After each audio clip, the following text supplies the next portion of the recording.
So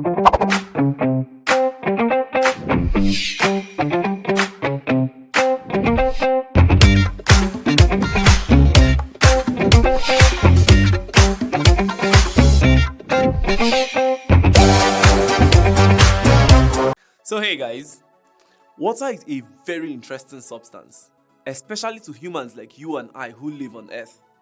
More than 70% of the Earth's surface is covered with water.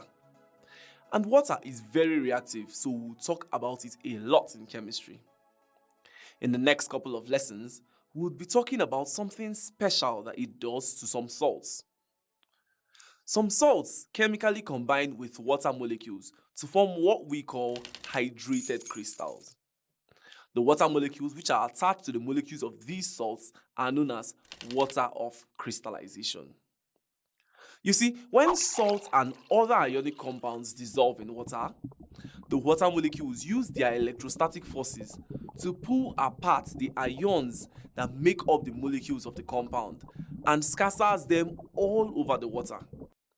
With some salts, however, the electrostatic charges of the water molecules are not strong enough to pull the ions apart. The salt molecules remain intact, though scattered all over the water. The water molecules are still strongly attracted to the salt molecule, however, and cluster or gather around it. They even use their hydrogen bonds to link up with each other. These water molecules would remain attached to the salt molecules even when the salt molecules begin to crystallize.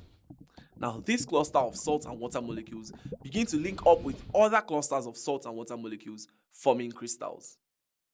You remember from our lesson on solids that crystals are made up of atoms held together by strong forces with a defined regular arrangement. Well, these salts begin to form crystals and become solid, so they are no longer dissolved in water. They form precipitates at the bottom of the water container and would remain that way unless the water is heated and they dissolve. So as long as these salts remain solid, they would continue to have these water molecules attached to them. The water molecules would even participate in chemical reactions, so when we write the chemical formula for the salt, we have to include the water molecules.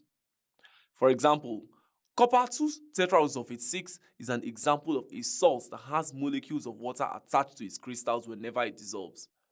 Each of its molecules has 5 molecules of water attached to it. We write the chemical formula with those 5 molecules of water this way.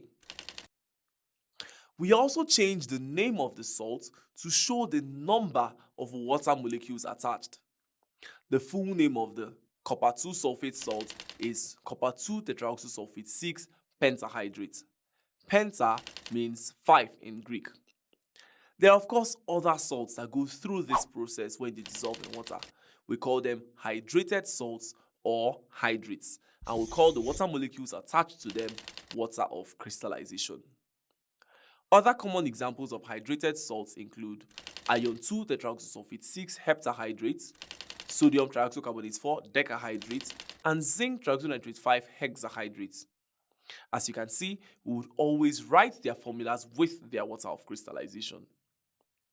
Many of these salts would lose their water of crystallization when they are exposed to the atmosphere. This process is known as efflorescence, and we will discuss it in the next lesson. But these salts are both physically and chemically different when they lose their water of crystallization. They may lose their crystalline structure or may even change color. For example, copper 2 tetraoxysulfate 6, which we mentioned earlier, is a white powder without water of crystallization, and blue when it contains water of crystallization.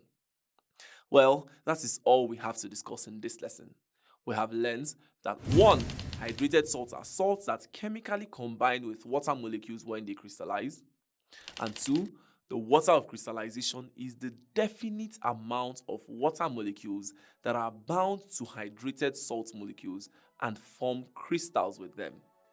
I hope you remember these definitions and see you in the next lesson where we'll be talking about efflorescence, the process by which hydrated salts lose their water of crystallization. See you then.